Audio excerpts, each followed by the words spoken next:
हे यीशु, हे प्रभु, हे यीशु, हे प्रभु। मूल दया करके पाप क्षम कर दे, मूल दया करके पाप क्षम कर दे, बना ले तोर संतान। हे यीशु, हे प्रभु, हे यीशु, हे प्रभु।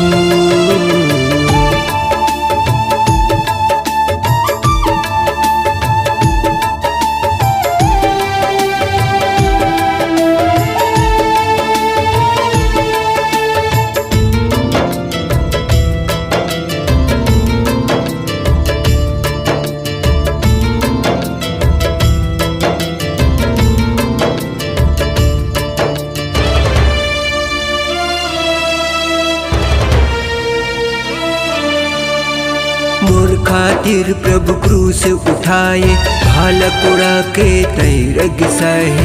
अब जाने प्रभु तोरे मयाला, रखो प्रभु जी हृदय में तुला।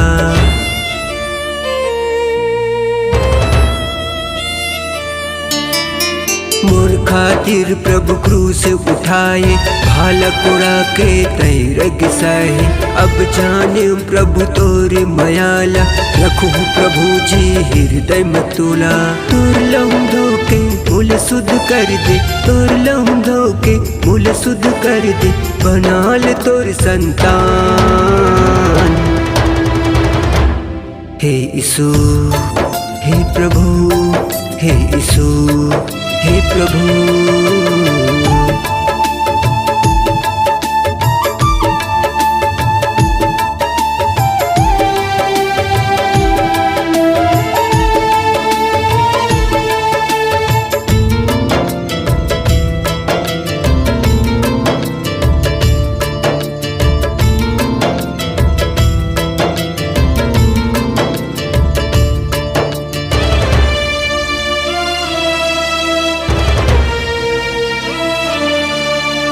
ए दुनिया में नहीं है संग साथी, मन फिराए प्रभु में है तोर कोती।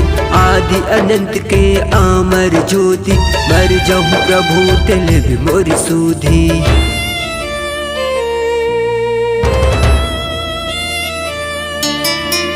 ए दुनिया में नहीं है संग साथी, मन फिराए प्रभु में है तोर कोती।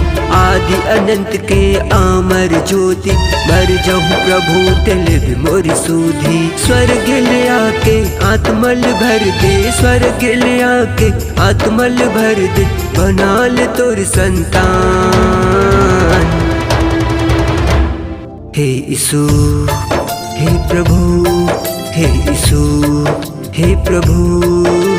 मूल दया करके पाप क्षम कर दे, मूल दया करके पाप क्षम कर दे, बना ले तोर संतान।